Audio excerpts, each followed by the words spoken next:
Students, मैं Abhishek Sharma Shane nursing classes में आप सभी का वेलकम करता हूं और हमारा आज का टॉपिक है types of sets. In our previous video we have discussed about sets. Video का लिंक ऊपर आई बटन में आप चेक कर सकते हो और अपने सेट्स के जो कॉन्सेप्ट्स हैं उनको क्लियर कर सकते हो। तो हम एक बार फिर बात कर लेते हैं सेट्स के बारे में। सेट्स क्या है? एक वेल डिफाइंड कलेक्शन है ऑब्जेक्ट्स की, कि उस सेट में जितने भी मेंबर होंगे वो एक सिंगल कॉमन प्रॉपर्टी को सेटिस्फाई करेंगे। ओके, सिंगल कॉमन प्रॉपर्टी को, और वो जो मेंबर्स होंगे वो पर्सन टू पर्सन वेरी नहीं कर सकते। तो अब हमारे पास दो कंडीशंस हैं। एक तो हम लोग लिखते थे statement, for example set of vowels, और दूसरा लिखते हैं हम लोग ए E I O and you. अब इन दोनों में डिफरेंस क्या है? ये हर एक एलिमेंट या हर एक लेटर को हमने अलग अलग लिखा है, और दूसरा है हमने एक स्टेटमेंट लिखी है। अब इन दोनों में डिफरेंस क्या है? हम इन दोनों को आइडेंटिफाई कैसे करेंगे, हम उस पर बात करेंगे। तो चलिए स्टार्ट करेंगे। तो फर्स्ट है हमारे पास रोस्टर फॉर्म। रोस्टर फॉर्म क्या है? The elements of the set are enclosed between the curly braces and separated by commas। तो एलिमेंट होंगे जो सेट के, वो उनको हम किसके साथ सेपरेट करेंगे? कॉमास के साथ। और बंद किसके अंदर करेंगे? करली ब्रेसेस के अंदर। ठीक है। Let A be the set of natural number less than 10। तो 10 से छोटे जो नेचुरल नंबर है कौन से? 1 2 3 4 5 6 7 8 9। तो यहाँ पे हमारे पास जो मेंबर्स हैं उस सेट के, हमने सेपरेट किसके साथ किए? कॉमास के साथ। और बंद किसके अंदर किए? करली ब्रेसेस के अंदर। जिनमें हम मेंबर्स को कॉमास के साथ सेपरेट करेंगे और करली ब्रेसेस के अंदर बंद करेंगे। रोस्टर फॉर्म और टेबुलर फॉर्म। तो नेक्स्ट है हमारे पास set builder form. Set builder form में क्या है हमारे पास? The element of the set possess a single common property and are represented by a statement।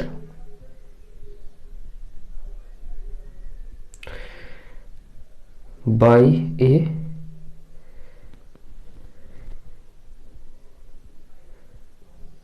statement। तो हम लोग क्या करेंगे? जो एलिमेंट हो दिए होंगे हम लोग उनको एक स्टेटमेंट के साथ रिप्रेजेंट करेंगे। For example A E I O U हमारे पास एक सेट है। तो अब सेट बिल्डर फॉर्म में हम इसको कैसे लिखेंगे कि हमारे पास जितने भी ये एलिमेंट है उनको हम रिप्रेजेंट करते हैं एक्स के साथ। और एक्स क्या है? X such that x is a vowel in English alphabet. X क्या है? इंग्लिश अल्फाबेट में वॉवल है। तो वो वॉवल ए भी हो सकता है, ई भी हो सकता है, आई भी हो सकता है, ओ भी हो सकता है, यू भी हो सकता है। तो roster form and set builder form में डिफरेंस समझ आया होगा आपको। तो रोस्टर फॉर्म क्या है? जिसमें हम लोग एलिमेंट्स को क्या करते हैं? कॉमास के साथ सेपरेट करते हैं और एनक्लोज करते हैं बिटवीन करली ब्रेसेस, जैसे हमने ये एग्जांपल ली है। और नेक्स्ट हमारे पास क्या है? Set builder form. Set builder form में हम लोग क्या करते हैं? जो हमारे पास एलिमेंट्स हैं उनकी हम लोग जो एक सिंगल कॉमन प्रॉपर्टी है उसके साथ डिफाइन करते हैं, और जो सेट के एलिमेंट हैं उनको एक स्टेटमेंट की फॉर्म में रिप्रेजेंट करते हैं। क्या करते हैं? स्टेटमेंट की फॉर्म में रिप्रेजेंट। तो ये डिफरेंस है roster form and set builder form में। तो नेक्स्ट टाइप है हमारे पास इक्वल सेट्स। अब इक्वल सेट्स कौन से हैं? इक्वल नाम से ही समझ आ जाता है कि इक्वल मतलब बराबर। Two sets are said to be equal if every element of set A is the element of set B. मतलब कि ए सेट के सभी मेंबर कहां पे प्रेजेंट होने चाहिए? बी सेट में। And vice versa. Vice versa मतलब बी सेट के सभी मेंबर भी कहां पे प्रेजेंट होने चाहिए? ए में। क्लियर है? ए के सारे मेंबर बी में होंगे और बी के सारे मेंबर ए में होंगे, तो डेफिनेट सी बात है वो दोनों सेट सेम होंगे। सेट ले लिया ए, मेंबर क्या है? 1 2 3। सेकंड सेट ले लिया हमने बी, मेंबर क्या है? 3 2 1। एंड थर्ड सेट ले लिया हमने सी, मेंबर क्या है? 1 7 एंड 3। तो ध्यान से देखेंगे इन सेट्स को हम। तो हमारे पास जो ए और बी सेट है, एलिमेंट 1 2 3 3 2 1, तो सेम एलिमेंट है 3 2 1 एंड 1 2 3। इसका मतलब है ये दोनों हमारे पास सेट क्या है? सेम है, तो ये दोनों सेट क्या है, इक्वल है। अब ए सेट और सी सेट की बात करेंगे। ए सेट में 1 2 3 है और बी सी सेट में आपके पास क्या है, 1 7 3। तो ए सेट में 1 और 3 है, सी सेट में भी 1 और 3 है, लेकिन सी सेट में एक मेंबर है 7 जो ए सेट में प्रेजेंट नहीं है।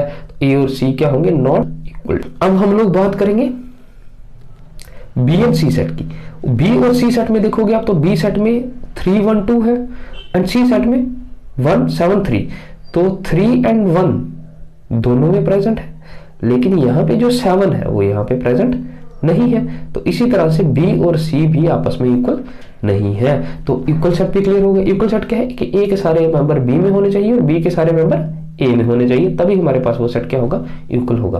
तो स्टूडेंट्स आज हमने डिस्कस किया रोस्टर फॉर्म और टेबुलर फॉर्म, सेकंड था हमारे पास सेट बिल्डर फॉर्म और थर्ड था आपके पास इक्वल सेट्स। तो this is all for today, thank you very much. So students this is our Facebook and YouTube channel SN classes 98। तो आपने अभी तक अगर हमें सब्सक्राइब नहीं किया है तो प्लीज़ सब्सक्राइब कर लें, ताकि आपको हमारी हर एक आने वाली लेक्चर वीडियोस की नोटिफिकेशन मिलती रहे और आप लोग अपनी स्टडीज़ को कंटिन्यू रख सको। Thank you very much.